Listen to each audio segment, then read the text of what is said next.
প্রিয় শিক্ষার্থীরা, তোমরা কেমন আছো? আমি প্রত্যাশা করছি তোমরা আল্লাহ তাআলার রহমতে ভালো আছো। আর আমিও তোমাদের দোয়ায় আলহামদুলিল্লাহ ভালো আছি। কোভিড-19 তথা করোনা ভাইরাসের প্রাদুর্ভাবে শুধু বাংলাদেশ নয়, পুরো বিশ্ব জুড়ে শিক্ষার্থীদের লেখাপড়া যেন স্থবির হয়ে পড়েছে।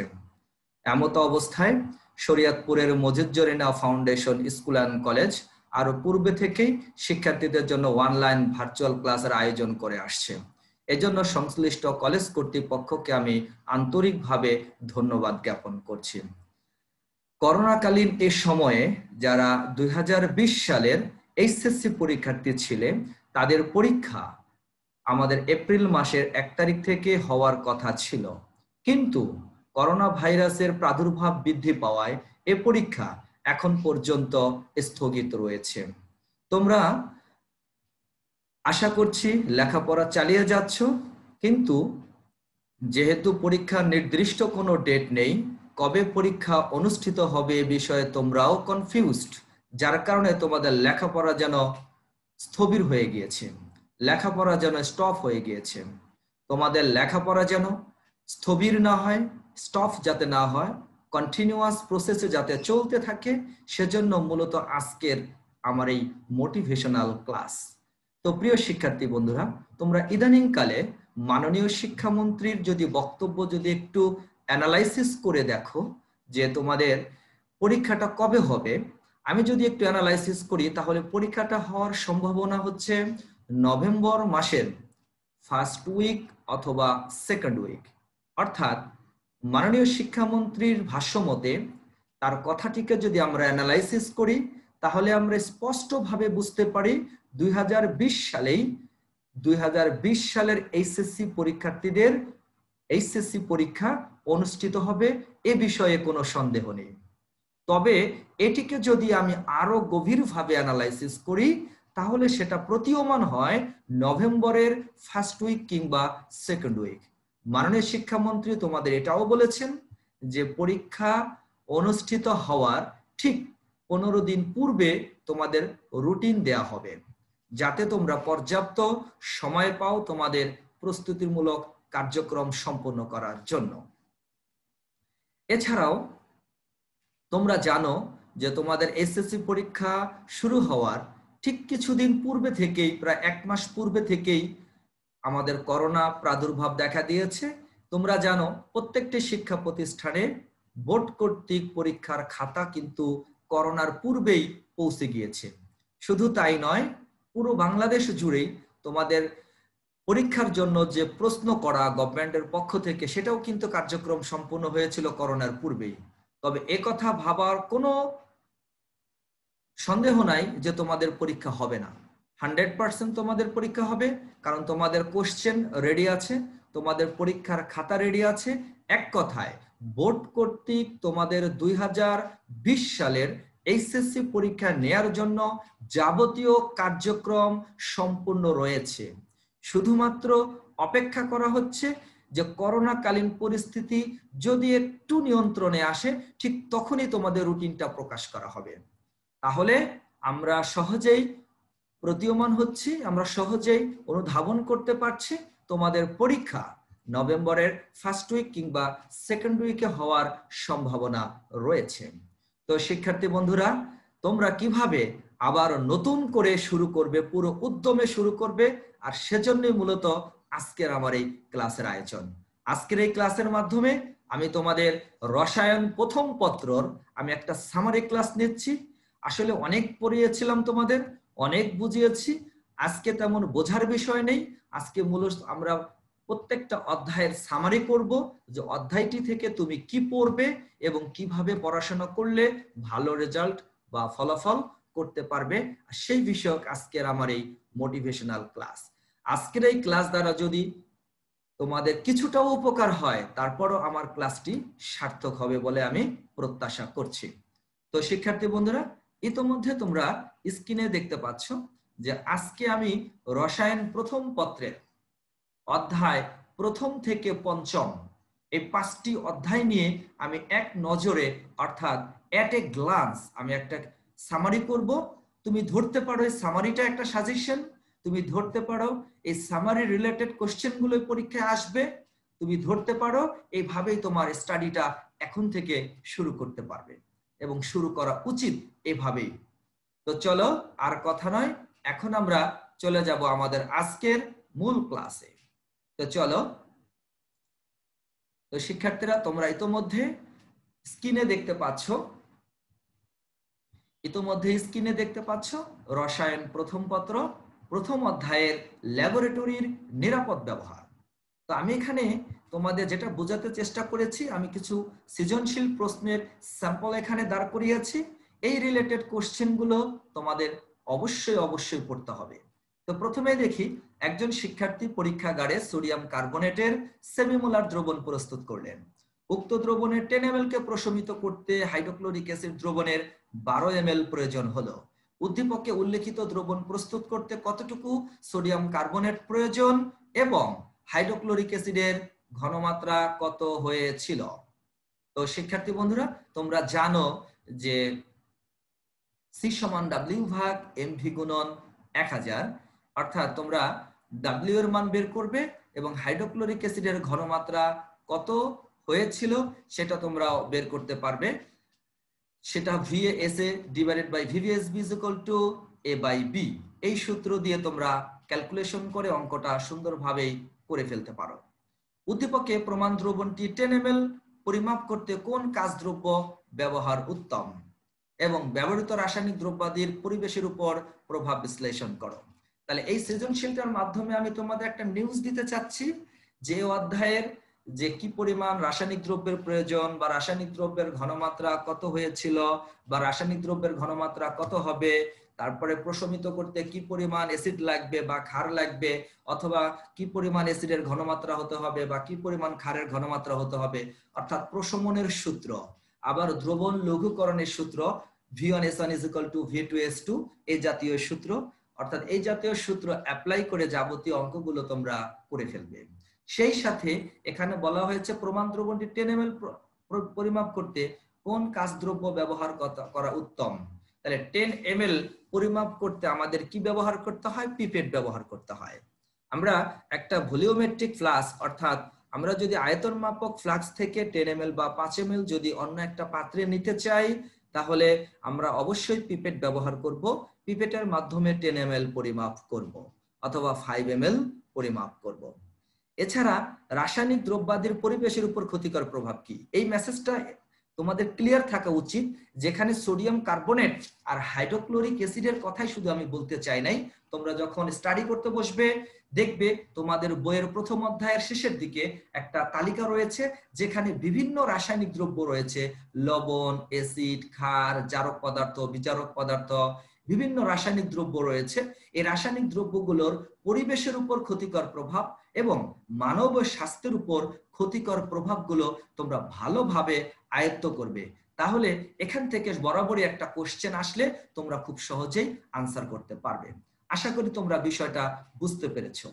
এরপরে আসি আমরা 2 নং প্রশ্নের উত্তরে, যে একজন রসায়ন শিক্ষক গাঢ় সালফিউরিক অ্যাসিড ও সোডিয়াম হাইড্রোক্সাইড পরীক্ষাগারে ব্যবহারের জন্য ক্রয় করলেন। এসব রাসায়নিক দ্রব্য দিয়ে বিভিন্ন শক্তিমাত্রার দ্রবণও তৈরি করলেন।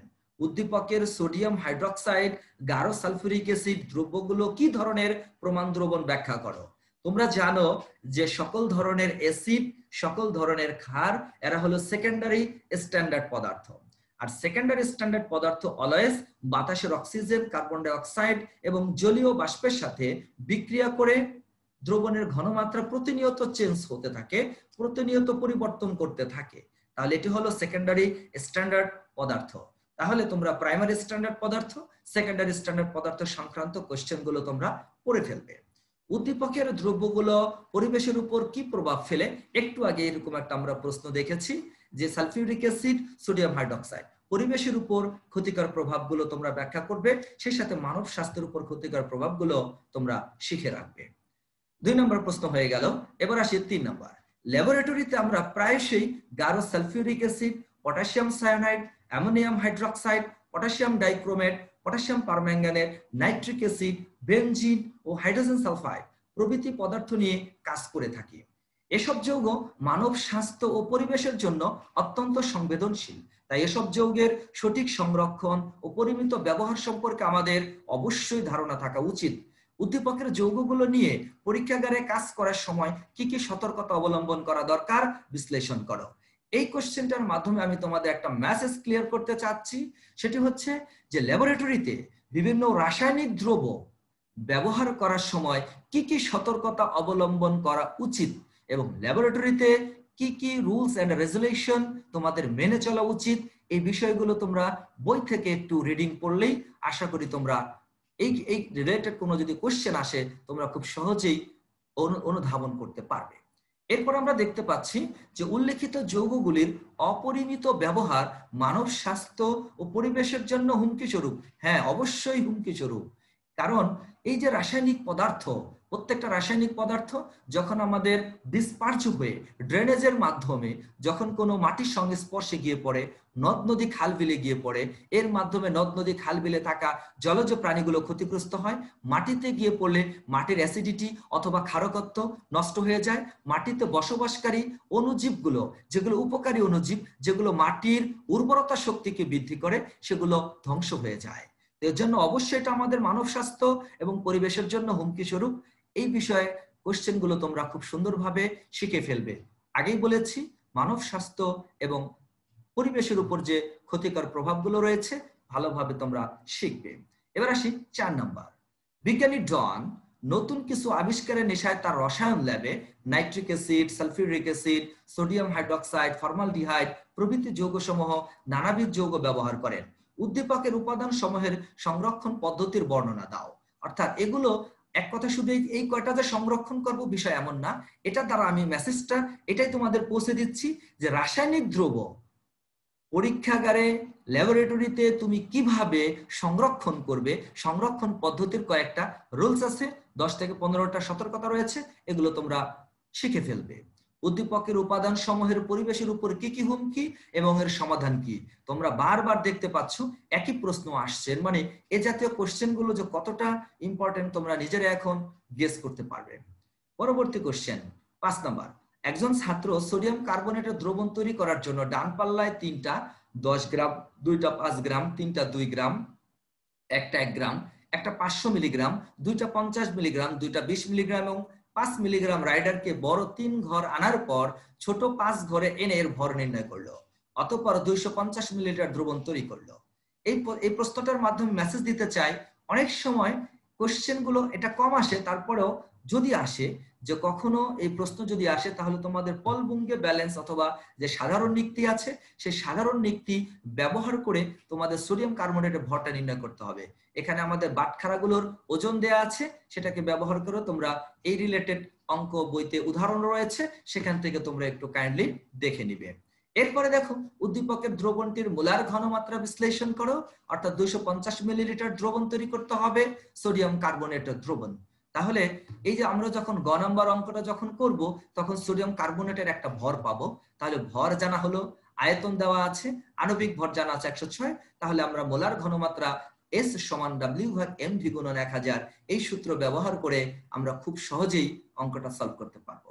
এরপর আমরা দেখি 6 নম্বরের প্রশ্ন। একাদশের একজন ছাত্র আয়তনিক বিশ্লেষণের একটি পরীক্ষা সম্পন্ন করার জন্য ল্যাবরেটরি টেবিলে রাখা burette, cylinder, glass rod, spatula, ত্রিপদি stand, tray, pipette, spirit burner, test tube, conical flask ইত্যাদির যন্ত্রপাতির মধ্যে প্রয়োজনীয় যন্ত্রপাতি নিয়ে কাজ করলো। হঠাৎ তার হাত হতে কনিক্যাল ফ্লাস্ক পড়ে ভেঙে গেল। উদ্দীপকে উল্লেখিত যে কোনো দুটা যন্ত্রের ব্যবহারের কৌশল। তাহলে এই প্রশ্নটার মাধ্যমে আমি তোমাদের মেসেজ দিতে চাচ্ছি যে এই অধ্যায়ে যতগুলো কাচের অ্যাপারেটাস রয়েছে, যন্ত্রপাতি রয়েছে, এগুলো প্রত্যেকটা আমরা কিভাবে ধৌত করব, কিভাবে পরিষ্কার করব তার কৌশলটা শিখবে এবং কিভাবে ব্যবহার করবে ব্যবহারের কৌশলটা শিখবে। আশা করি এই রিলেটেড কোনো কোশ্চেন আসলে তোমরা খুব সহজেই পারবে। এরপরে দেখো উদ্দীপকে উল্লেখিত দুর্ঘটনা রোধে পরীক্ষাগারে কি কি পদক্ষেপ গ্রহণ করা যেতে পারে। অর্থাৎ যদি কোনো কাচের গ্লাস যদি ভেঙে যায়, যদি তোমার স্কিনের উপর কোনো অ্যাসিড অথবা ক্ষার অথবা কোনো জারক অথবা বিজারক পদার্থ আনসাডেনলি যদি পড়ে যায়, বাই চান্স যদি লেগে যায়, সেক্ষেত্রে তোমার করণীয় কি। শুধু তাই না, যদি ল্যাবরেটরিতে কোনো সময় আগুন ধরে যায় সেক্ষেত্রে তোমার করণীয় কি? তাহলে এই সমস্ত যে কি কি পদক্ষেপ নেওয়া উচিত দুর্ঘটনা রোধে, এই দুর্ঘটনা রোধের পদক্ষেপগুলো তোমাদের বই থেকে তোমরা একটু শিখে নিবে। আশা করি এই যে তোমাদের 6টা সৃজনশীল প্রশ্নের স্যাম্পল দেখালাম এবং এই রিলেটেড কোশ্চেন গুলো পড়ার জন্য যে আমি তোমাদের বললাম, আশা করি এখান থেকে একটি প্রশ্ন, সৃজনশীল প্রশ্ন আসবে, নাম্বার থাকবে 10 এবং তোমরা 10-এর মধ্যে ইনশাআল্লাহ 10ই পাবে, এই বিষয়ে কোনো সন্দেহ নেই। এরপর আমরা অধ্যায় 2-এ চলে যাই। দেখো, গুণগত রসায়ন। এখান থেকে তুমি কি পড়বে? তুমি যখন এই অধ্যায়টা স্টার্ট করবে, তুমি জানো এই অধ্যায় থেকে 2টা সৃজনশীল প্রশ্ন হবে। একটা অংশ থাকবে পরমাণু রিলেটেড, আর একটা অংশ থাকবে দ্রাব্যতা, দ্রাব্যতা গুণফল এবং দ্রাব্যতা গুণফলের নীতি রিলেটেড।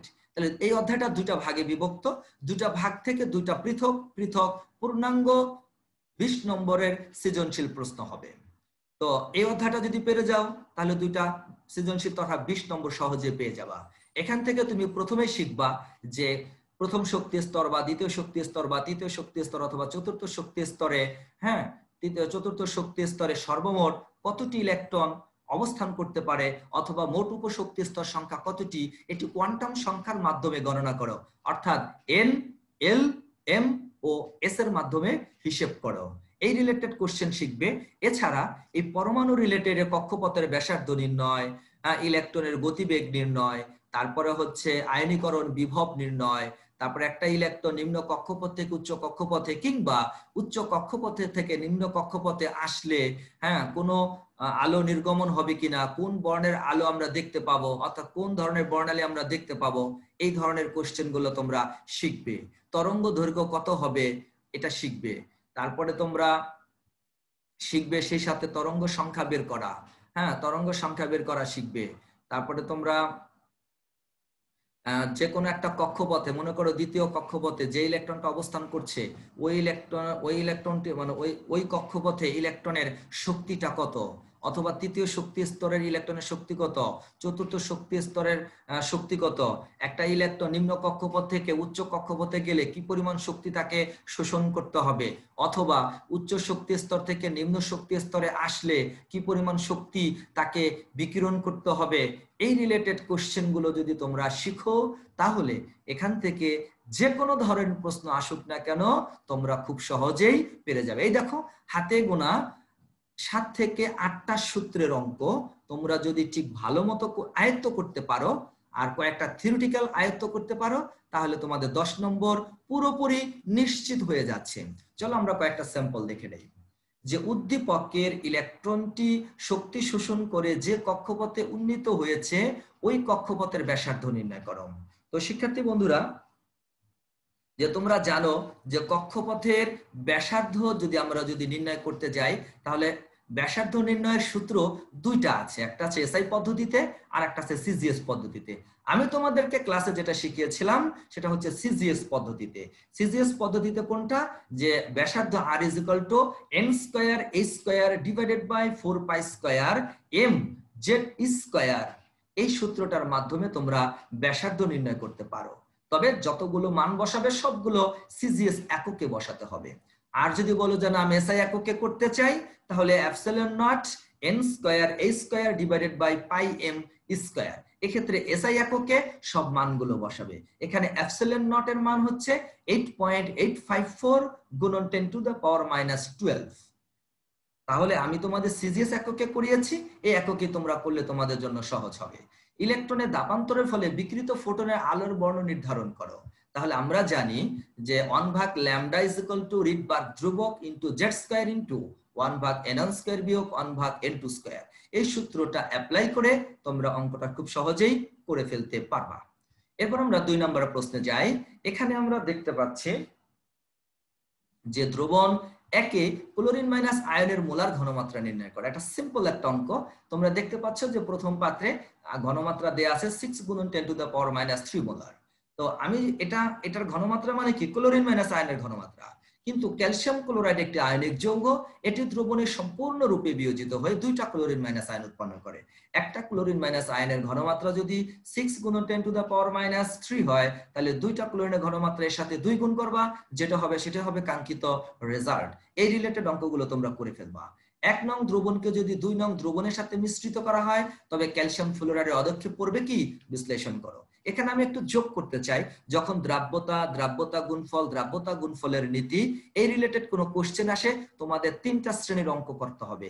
1 নম্বরে করতে হবে দ্রাব্যতা গুণফল দেয়া থাকলে দ্রাব্যতা নির্ণয়, দ্রাব্যতা দেয়া থাকলে দ্রাব্যতা গুণফল নির্ণয়। এছাড়া একটা পাত্রের দ্রবণের সাথে আরেকটা পাত্রের দ্রবণ আমি যদি মিশ্রিত করি তাহলে মিশ্রিত দ্রবণের অদক্ষেপ পাওয়া যাবে কিনা, অথবা ওই দ্রবণে কার অদক্ষেপ পড়বে গাণিতিকভাবে বিশ্লেষণ করো, এই রিলেটেড কোশ্চেন পড়বে।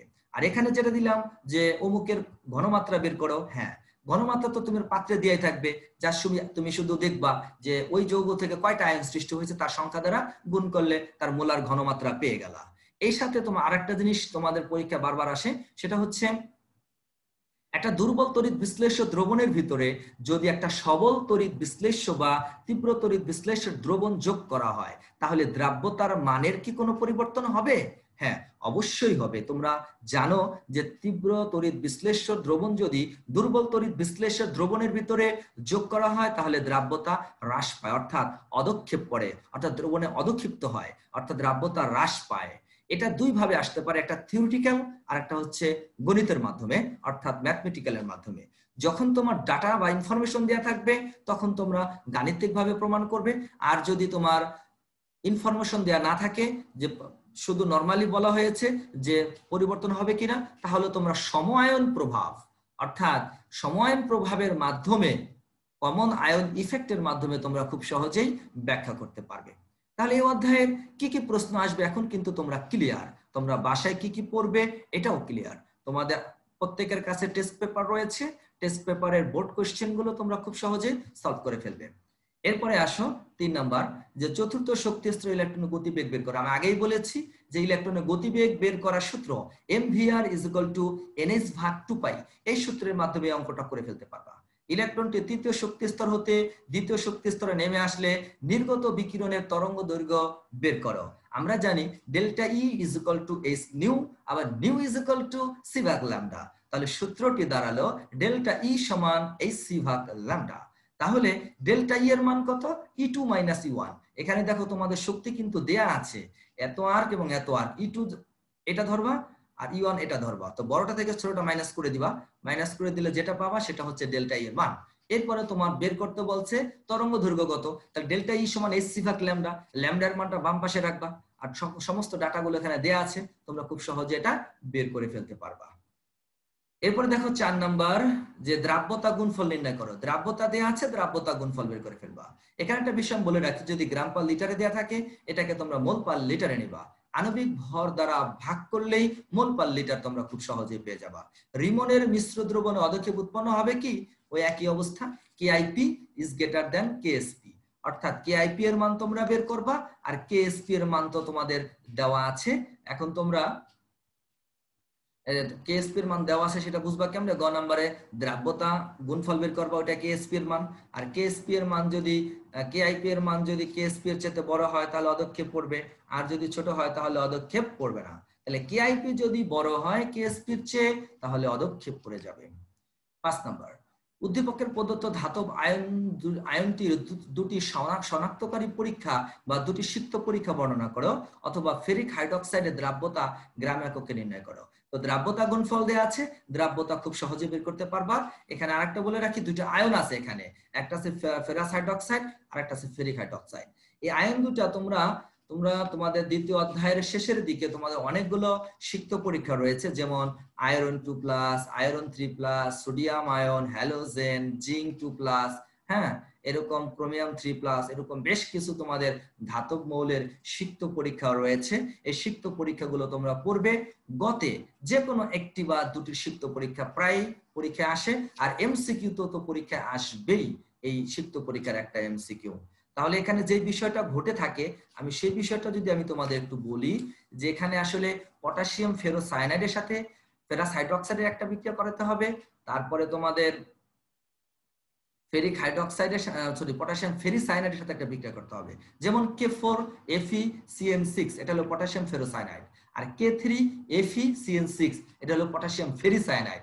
একটা হচ্ছে পটাশিয়াম ফেরো আর একটা হচ্ছে পটাশিয়াম ফেরি, অর্থাৎ পটাশিয়াম ফেরোসায়ানাইড, আর একটা হচ্ছে পটাশিয়াম ফেরিসায়ানাইড, অর্থাৎ K4 FeCN6 K3 FeCN6। এর সাথে বিক্রিয়া করলে একটার ক্ষেত্রে দেখবা হালকা নীল বর্ণ অধক্ষেপ পড়বে, আর একটা ক্ষেত্রে গাঢ় নীল বর্ণ অধক্ষেপ পড়বে। তাহলে এই অধক্ষেপ কালার দেখে তোমরা খুব সহজেই চিহ্নিত করতে পারবে কোনটা আয়রন 2+ আর কোনটা আয়রন 3+। আবার এটাকে আরেকটা পরীক্ষার মাধ্যমে আমরা চিহ্নিত করতে পারি। আপাতত এভাবে তোমরা চিহ্নিত করতে পারো, যেহেতু 3 নাম্বার, দুটো পরীক্ষা দিলেই যথেষ্ট। এরপরে 6 নাম্বার দেখো যে এল এবং এস এর মাধ্যমে হিসাব করো। আমরা আগে বলেছি যে কোয়ান্টাম সংখ্যার সাহায্যে আমরা খুব সহজেই ইলেকট্রন ধারণ ক্ষমতা বা উপশক্তি স্তরের অরবিটাল সংখ্যা আমরা খুব সহজেই নির্ণয় করতে পারি। এরপরে পরের কোশ্চেনটা বলেছে নির্গত রশ্মি দৃশ্যমান হবে কিনা।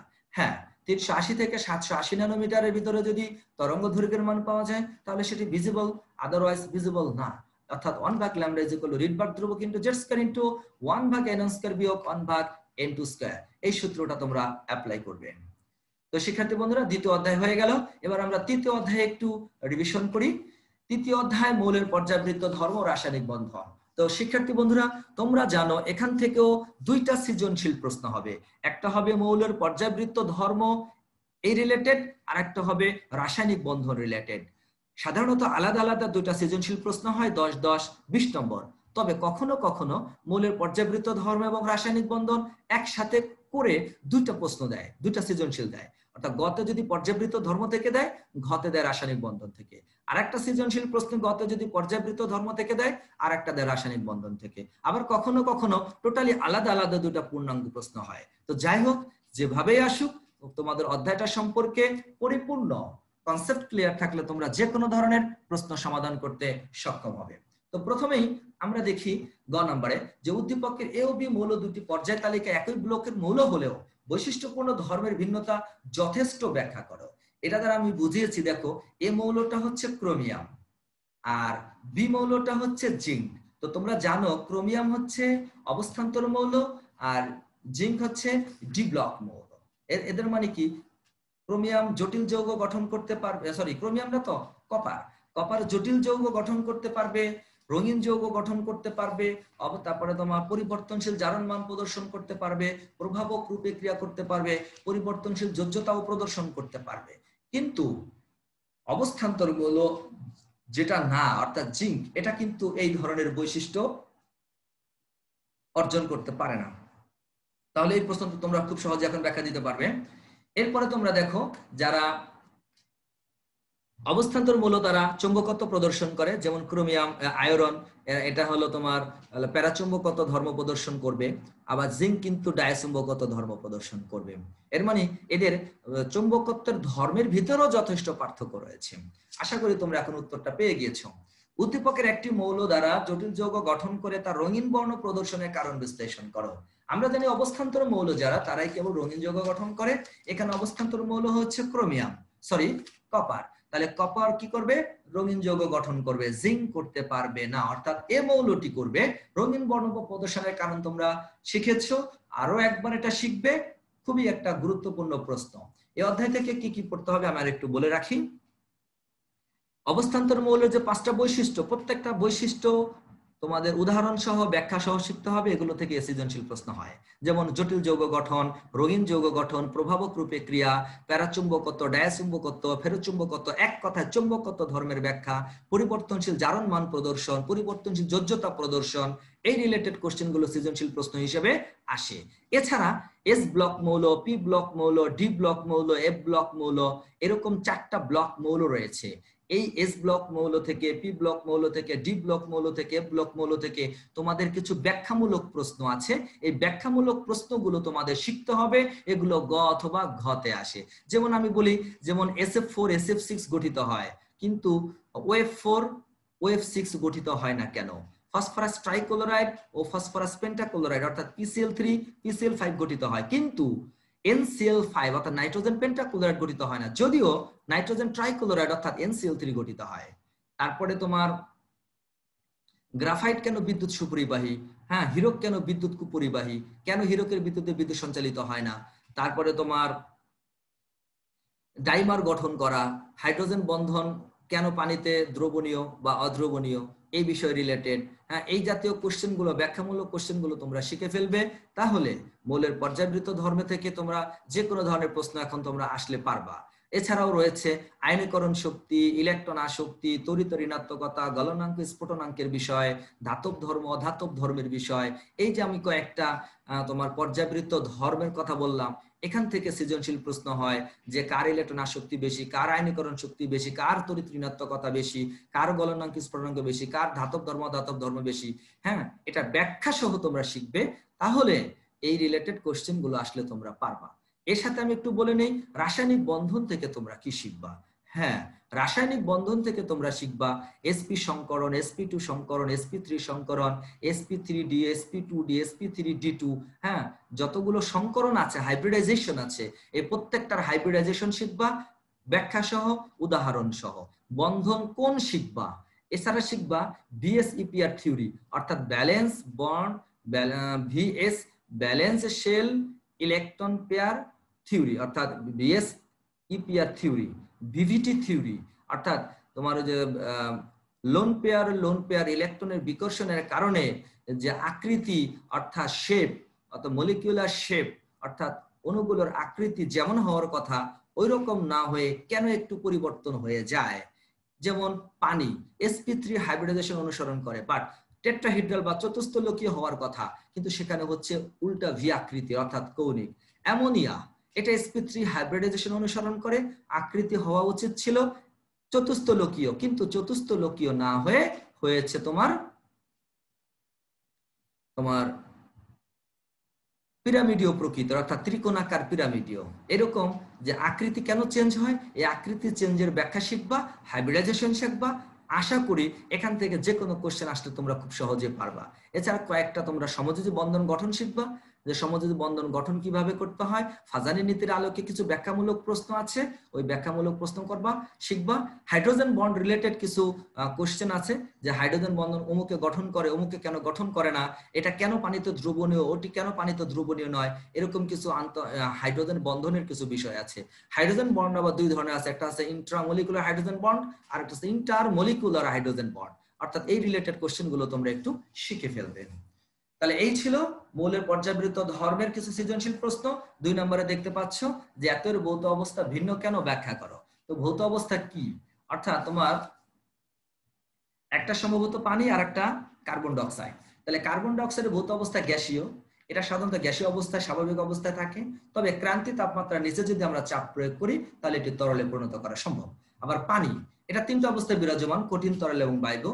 স্বাভাবিক অবস্থায় তরল থাকে, তাপ দিলে বাষ্প হয়, আবার ঠান্ডা করলে কঠিন অবস্থা প্রাপ্ত হয়। এগুলোর একটু বিশ্লেষণ করে লিখবা। উদ্দীপকের বি ও সি হাইড্রোজেনের মধ্যে কোনটির বন্ধন কোণের মান বেশি, অরবিটাল সংকরণের মাধ্যমে ব্যাখ্যা করো। তাহলে বি এবং ডি, তাহলে এখান থেকে তোমরা আইডেন্টিফাই করবে বি যৌগটা কি আর ডি যৌগটা কি। বি যৌগটা কি আর হচ্ছে ডি যৌগটা কি, এটা তোমরা খুব সহজে আইডেন্টিফাই করবে। আইডেন্টিফাই করে তোমরা দেখবে যে এখানে আসলে কি একটা তোমরা দেখবা মিথেন যৌগ আর একটা দেখবা পানি। তো মিথেনের মিথেনের বন্ধন কোণ হয় 109 ডিগ্রি 28 মিনিট, আর পানির বন্ধন কোণ হয় 104.5 ডিগ্রি। যদিও 109.28 ডিগ্রি হওয়ার কথা ছিল, কিন্তু লোন পেয়ার বিকর্ষণ শক্তি বন্ড পেয়ার বিকর্ষণ শক্তির চেয়ে বেশি হওয়ায় এদের বন্ধন কোণের মান কিছুটা চুপসে যায়, কিছুটা সংকুচিত হয়, কিছুটা হ্রাস পায়। এ কারণে এদের মূলত বন্ধন কোণের মান কম বেশি হওয়ার মূল কারণ। এরপরে তোমরা 3 নম্বর প্রশ্ন দেখো, আয়নীকরণ শক্তির ক্রম চেয়েছে, এটা পড়বা। তারপরে মৌলসমূহের অক্সাইডের অম্লীয় বা ক্ষারীয় প্রকৃতি। তোমরা জানো যে ধাতুর অক্সাইড ক্ষারীয়, অধাতুর অক্সাইড হচ্ছে অম্লীয়। এখানে সোডিয়াম, ম্যাগনেসিয়াম, অ্যালুমিনিয়াম এরা হচ্ছে ধাতু, আর ধাতুর অক্সাইড ক্ষারীয়। তাহলে সোডিয়াম, ম্যাগনেসিয়াম, অ্যালুমিনিয়াম এরা হচ্ছে ক্ষারীয় প্রকৃতির, আর silicon, phosphorus, sulphur, chlorine, argon এরা হচ্ছে অম্লীয় প্রকৃতির। বইতে তোমাদের এটা বিস্তারিত ব্যাখ্যা করা আছে, সেখান থেকে তোমরা বিক্রিয়াগুলো দেখে ব্যাখ্যা করে দিবা। 4 নম্বর প্রশ্নে দেখো, এওসি মূলদ্বয় সমন্বয় অরবিটাল সংকরণ চিত্র সহ ব্যাখ্যা করে। আগেই বলেছি যে কোনো ধরনের বইতে তোমাদের যাবতীয় সংকরণ গুলো ভালো মতো শিখে ফেলবে। তারপরে বলছে বন্ধন কোণের মান ভিন্নতা কেন, একই অবস্থা, ওই তোমার লোন পেয়ার বন্ড পেয়ারের ব্যাপার। তারপরে হচ্ছে 5 নং প্রশ্নের উত্তর দেখো, এই স্থির যৌগে বিদ্যমান বন্ধন গঠন প্রক্রিয়া ব্যাখ্যা করো। হ্যাঁ, বন্ধন সম্ভবত অ্যামোনিয়া যৌগ হবে। তাহলে NH3 বন্ধন গঠন তোমরা জানো যে এটা ত্রিকোণাকার দ্বিপিরামিডীয় হবে, যদিও চতুস্থলকীয় হওয়ার কথা ছিল, লোন পেয়ার থাকার কারণে এই অবস্থা হয়েছে। এ ও বি এর হাইড্রোজেন কেন্দ্রীয় পরমাণু সংখ্যা, একই প্রশ্ন বারবার আসছে। এরপরে তোমার দেখো 6 নম্বর প্রশ্ন যে এক্স এর আয়নীকরণ শক্তি ওয়াই অপেক্ষা বেশি কেন, ব্যাখ্যা করো। আয়নীকরণ শক্তির বিষয় আসছে। তারপরে এত যৌগ অক্টেট নিয়ম মানে, এত যৌগ অক্টেট নিয়ম মানে না কেন, যৌগটা যখন তুমি গঠন করবা তখন তুমি নিজেই গুনতে পারবা যে বন্ধন হয়েছে কয়টা, অষ্টক পূর্ণ হলো কিনা। যদি 8টি ইলেকট্রন অর্জিত হয় কেন্দ্রীয় পরমাণু তাহলে অষ্টক নিয়ম মেনে চলেছে, আর যদি 8টার চেয়ে কম হয় অথবা 8টার চেয়ে বেশি হয় তাহলে অক্টেট নিয়ম না মেনে যৌগ গঠন করেছে। 8টার চেয়ে বেশি হলে সেটাকে আমরা বলি অষ্টক সম্প্রসারণ, আর 8টার চেয়ে কম ইলেকট্রন অর্জিত হয়ে যদি কোনো যৌগ গঠিত হয় তাহলে সেটিকে আমরা বলি অষ্টক সংকোচন নিয়ম অনুসরণ করেছে। আশা করি এই রিলেটেড কোশ্চেন গুলো আসলে এখন তোমরা পারবা। এবার আসি রাসায়নিক পরিবর্তন। উদ্দীপকে পি পাত্রে কিউ পাত্রে দ্রবণ যোগ করলে এই রাসায়নিক পরিবর্তন, শিক্ষার্থীরা এখান থেকেও 2টা সৃজনশীল প্রশ্ন আসবে, এখান থেকেও 2টা সৃজনশীল প্রশ্ন হবে। আমি কিছু প্রশ্ন বলে দেই, যেমন এই অধ্যায়ের পিএইচ নির্ণয়ের অঙ্কগুলো শিখবা। একটা পাত্রে দ্রবণ থাকলে সেই পাত্রের পিএইচ নির্ণয়, অ্যাসিড থাকুক আর ক্ষার থাকুক, অ্যাসিড দ্রবণের পিএইচ নির্ণয়, ক্ষার দ্রবণের পিএইচ নির্ণয়। আবার 2টা পাত্রের দ্রবণ যদি একত্রে মিশ্রিত করা হয় তাহলে মিশ্রিত দ্রবণের প্রকৃতি কেমন হবে, পিএইচ এর মান কেমন হবে, তারপরে মিশ্রিত দ্রবণে ঘনমাত্রা কত হবে, এই রিলেটেড কোশ্চেন গুলো তোমরা শিখবা। বাফার দ্রবণের ক্রিয়া কৌশল তথা মেকানিজম, অম্লীয় বাফার দ্রবণ এবং ক্ষারীয় বাফার দ্রবণ, এই জাতীয় কোশ্চেন গুলো তোমরা শিখবা। এরপরে কোনটি জ্বালানি হিসেবে অধিক উৎকৃষ্ট, এই জাতীয় অঙ্কগুলো শিখবা। সংগঠন তাপ নির্ণয় করার অঙ্ক শিখবা, যে সংগঠন তাপের নির্ণয় করার মাধ্যমে তো আমরা কোনটি জ্বালানি হিসেবে অধিক উৎকৃষ্ট সেটা আমরা পারি। বিক্রিয়া তাপ ডেল্টা এস এর মান নির্ণয়, তাহলে বিক্রিয়া তাপ, সংগঠন তাপ, হ্যাঁ কোনটি জ্বালানি হিসেবে অধিক উৎকৃষ্ট, এই রিলেটেড তোমরা অঙ্কগুলো শিখে ফেলবা। তারপরে তোমরা বাফার দ্রবণের যে মানে অম্লীয় বাফার দ্রবণের পিএইচ মান গণনার একটা ইকুয়েশন রয়েছে, ক্ষারীয় বাফার দ্রবণ গণনার একটা ইকুয়েশন রয়েছে, ইকুয়েশনটা প্রতিপাদন করা শিখবা। এরপরে তোমরা শিখবা যে আমাদের রক্তের যে বাফার দ্রবণ, আমাদের রক্তেও কিন্তু একটা বাফার দ্রবণ হিসেবে কাজ করে, সেটা হচ্ছে কার্বনেট বাফার দ্রবণ। এই কার্বনেট বাফার দ্রবণের কোন ভূমিকার কারণে অথবা কিভাবে আমাদের রক্তের পিএইচ এর মান 7.4 অর্থাৎ স্থির থাকে, যার কারণে আমরা সুস্থ থাকি, সামান্য হেরফের হলে আমাদের স্বাভাবিক জীবনযাপন বিঘ্ন হয়। তো শিক্ষার্থী বন্ধুরা, রক্তের বাফার দ্রবণটাও তোমরা শিখে ফেলবে। আর তাছাড়া সক্রিয়ণ শক্তির কিছু অঙ্ক রয়েছে, সক্রিয়ণ শক্তি নির্ণয় করা, এই রিলেটেড কিছু অঙ্ক রয়েছে, এই রিলেটেড কিছু অঙ্ক করে ফেলবা। কেপি এবং কেসি এর রাশিমালা প্রতিপাদন, তোমাদের অনেকগুলো রাশিমালা আমি শিখিয়েছিলাম, হ্যাঁ 8-10টা বিক্রিয়া রাশিমালা শিখিয়েছিলাম। এই কটা বিক্রিয়া রাশিমালা প্রতিপাদন শিখবা। আর রাশিমালা প্রতিপাদন জানলে তোমরা এই রিলেটেড কেপি এবং কেসি এর অঙ্কগুলো শিখতে পারবা। হ্যাঁ, চাপ দেওয়া থাকলে কেপি এর মান বের করবা, ঘনমাত্রা দেওয়া থাকলে কেসি এর মান বের করবা। আবার অনেক সময় চাপ দেওয়া থাকে, ঘনমাত্রা বের করতে হয়, সেক্ষেত্রে তোমরা কেপি এর মান বের করে তখন KP is equal to KC RT whole power delta N, এই সূত্রটা অ্যাপ্লাই করে কেসি এর মান বের করতে পারবা। হ্যাঁ, অনেক সময় পরিমাণটা গ্রামে প্রকাশিত থাকে, সেই গ্রামটাকে তোমাদেরকে কনভার্ট করে নিয়ে আসতে হয় মোলে, আণবিক ভর দ্বারা ভাগ করে, সেই হিসাবে তারপরে তোমাদের ক্যালকুলেশন করে অঙ্কগুলো করতে হয়। তো এই জাতীয় অঙ্কগুলো তোমরা হিউজ প্র্যাকটিস করবা, তোমাদের শুধু এইচএসসি পরীক্ষা নয়, অ্যাডমিশন টেস্টের জন্য খুবই ইম্পর্টেন্ট এই বিষয়গুলো। তো শিক্ষার্থীরা, আমরা দেখি এই রিলেটেড আমরা একটু কোশ্চেন দেখি, যে পি পাত্রে কিউ পাত্রে দ্রবণ যোগ করলে দ্রবণের পিএইচ এর মান নির্ণয় করো। আমি যেটা বললাম, একটা পাত্রে দ্রবণ দেওয়া থাকলে পিএইচ এর মান নির্ণয় করবে। এখানে pH is equal two minus log hydrogen আয়নের ঘনমাত্রা। আমাদের হাইড্রোজেন আয়নের ঘনমাত্রা জানা নাই, তাহলে হাইড্রোজেন আয়নের ঘনমাত্রা মিন্স আলফা সি, আলফা এর মান জানা নাই, alpha is equal two √Ka/c। এখানে কে এর মান দেওয়া আছে, ঘনমাত্রাও দেওয়া আছে, এখন খুব সহজে পিএইচ এর মান বের করতে পারবা। এরপরে বলেছে যে পি ও কিউ পাত্রে দ্রবণ মিশ্রিত করলে যে বাফার দ্রবণটা হয়, ওই বাফার দ্রবণে যদি 0.01 মোলার এসিএল দ্রবণ যোগ করি তাহলে পিএইচ এর কোনো পরিবর্তন হবে না, কোনো পরিবর্তন হবে না। আমরা জানি বাফার দ্রবণে সামান্য পরিমাণ এসিড অথবা সামান্য পরিমাণ ক্ষার যদি যোগ করি দ্রবণের পিএইচ এর মানে কোনো পরিবর্তন হয় না। এটা বাফার দ্রবণের পূর্ব শর্ত এবং ধ্রুব সত্য কথা, এটা তোমরা শিখে নেবে। এরপরে দেখো 2 নম্বর প্রশ্নে দেখে আমি বলেছি যে এ ও বি এর সমন্বয়ে গঠিত যৌগ রক্তের পিএইচ নিয়ন্ত্রক, ব্যাখ্যা করো। অর্থাৎ এ এবং বি দ্বারা গঠিত যৌগ, এ যৌগটি হচ্ছে কার্বন ডাই অক্সাইড, বি যৌগটা হচ্ছে পানি। কার্বন ডাই অক্সাইড আর পানি একত্রে বিক্রিয়া করে উৎপন্ন করে কার্বনিক অ্যাসিড। আর কার্বনিক অ্যাসিড আমাদের ব্লাডের ভিতরে, আমাদের রক্তের মধ্যে কার্বনিক অ্যাসিড থাকে। আর এই কার্বনিক অ্যাসিড পিএইচ এর মানকে নিয়ন্ত্রণ করে, অলওয়েজ 7.4 রাখে। যদি কার্বনিক অ্যাসিডে যদি একটু হেরফের হয় তাহলে কিন্তু আমাদের পিএইচ এর মানের ভেরিয়েশন আসবে। আর যখন আমাদের পিএইচ এর মান ভেরিয়েশন আসবে তখন আমাদের স্বাভাবিক শারীরবৃত্তীয় যে কার্যক্রমগুলো এগুলো কিন্তু বিঘ্ন হয়, তখনই কিন্তু আমাদের অস্বস্তি বোধ হয়। তো যাই হোক, এই কার্বনিক অ্যাসিড একটা দুর্বল অ্যাসিড, এটি বিয়োজিত হয়ে হাইড্রোজেন আয়ন এবং বাইকার্বনেট আয়ন উৎপন্ন করে। কোনো কারণে যদি আমাদের রক্তের ভিতরে যদি কোনো অ্যাসিডের পরিমাণ বেড়ে যায়, হাইড্রোজেন আয়নের পরিমাণ বেড়ে যায় অথবা ক্ষারের পরিমাণ বেড়ে যায়, তাহলে এটি বিপরীত আয়নের সাথে যুক্ত হয়ে প্রশমিত হয়ে যায়, যার কারণে আমাদের রক্তের পিএইচ এর মান 7.4 থাকে, কোনো পরিবর্তন হয় না। উদ্দীপকের সি এবং ডি এর মধ্যে কোনটি উৎকৃষ্ট জ্বালানি গাণিতিকভাবে ব্যাখ্যা করো। প্রথমে তোমরা এই উদ্দীপকের ইনফরমেশন গুলো থেকে তোমরা ডেল্টা এস এর মান বের করবে, আর ডেল্টা এস এর মান থেকে তোমরা দেখবা যে প্রতি গ্রাম থেকে কি পরিমাণ আমরা শক্তি পাচ্ছি। প্রথমে তুমি সাপোজ মিথেনের কথাই বলছি, সাপোজ মিথেন থেকে তুমি ডেল্টা এস এর মান পেলা সাপোজ 2000, তাহলে 16 গ্রাম থেকে 2000 কিলোজুল শক্তি পাইলাম, অতএব 1 গ্রাম থেকে কত। একইভাবে ইথেনের কথা যদি বলি, ইথেন থেকে পাইলাম সাপোজ 3000, তাহলে 30 গ্রাম থেকে পাইলাম 3000 কিলোজুল, 1 গ্রাম থেকে পাইলাম কত। অর্থাৎ আমরা যে যৌগটা জ্বালানি হিসেবে ব্যবহার করছি তার প্রতি গ্রাম থেকে কি পরিমাণ শক্তি উৎপন্ন হচ্ছে সেটার মান দেখেই আমরা সহজে অনুমান করতে পারবো কোনটি উৎকৃষ্ট জ্বালানি। এই রিলেটেড কোশ্চেন গুলো পারবা। এরপরে কেপিও রাশিমালা প্রতিপাদন, তাপমাত্রা, চাপ। হ্যাঁ, এখান থেকে তোমরা লাসাতেলিয়ার নীতির প্রয়োগটা পড়বা, তাপমাত্রার প্রভাব, চাপের প্রভাব এবং ঘনমাত্রার প্রভাব। আমি কিন্তু তোমাদেরকে এ প্লাস পাওয়ার জন্য যা যা পড়তে হবে আমি কিন্তু তাই করছি। অর্থাৎ এ প্লাসের জন্য, অর্থাৎ 90+ নাম্বার পাওয়ার জন্য যেভাবে তোমাদের মোটিভেশন করা দরকার আমি কিন্তু সেভাবে মোটিভেট করতেছি। আর কেউ যদি বলো যে না আমার এ প্লাস দরকার নেই, এ গ্রেড দরকার বা 5 নাম্বার দরকার, তাহলে এর ভিতর থেকে একটু কম করে পড়লেই হবে। এরপরে আসি নাম্বার 4, যে সি পাত্রে সামান্য অম্ল বা ক্ষারক যোগে পিএইচ এর পরিবর্তন হবে কিনা ব্যাখ্যা করো। সেই বাফার দ্রবণের কথাই বারবার আসছে। এরপরে তোমাদের 5 নম্বরের প্রশ্ন দেখো, যে উদ্দীপকের কেপি এবং কেসের মধ্যে সম্পর্ক প্রতিপাদন করো। অর্থাৎ নাইট্রোজেন এবং হাইড্রোজেনের মধ্যে যে বিক্রিয়া করে এমন উৎপন্ন হয় কেপি কেসের মধ্যে সম্পর্ক। প্রথমে কেপি রাশিমালা কেসের রাশিমালা প্রতিপাদন করে দুইটা সমীকরণকে কম্পেয়ার করবে। কম্পেয়ার করলে আলটিমেটলি একটা সমন্বিত সমীকরণ হবে, ওটাকে আমরা বলছি নির্ণয় সম্পর্ক। উদ্দীপকের বিক্রিয়ক এবং উৎপাদের ঘনমাত্রা নির্ণয় করো। এখান থেকে তোমরা এই অঙ্কটা ব্যবহার করে তোমরা ঘনমাত্রা খুব সহজে বের করতে পারবা, যে কেপি এর অঙ্ক এবং কেসির অঙ্ক আমরা যেভাবে করি। এবং সর্বশেষ অধ্যায় কর্মমুখী রসায়ন, উদ্দীপক অনুসারে গ্লাস ক্লিনার প্রস্তুতি। এই অধ্যায় থেকে তোমরা কি কি পড়বে আমি একটা গ্লান্স তোমাদেরকে বলে দিচ্ছি। যে কর্মমুখী রসায়নে তোমাদের যেই বিষয়টা দরকার আর সেই বিষয়টি হলো, প্রথমে আমি বলি এখান থেকে তোমরা যাবতীয় ফল, শাকসবজি, মাছ মাংস কিভাবে কৌটাজাতকরণ করতে হয় তার ধারাবাহিক বর্ণনা শিখবা।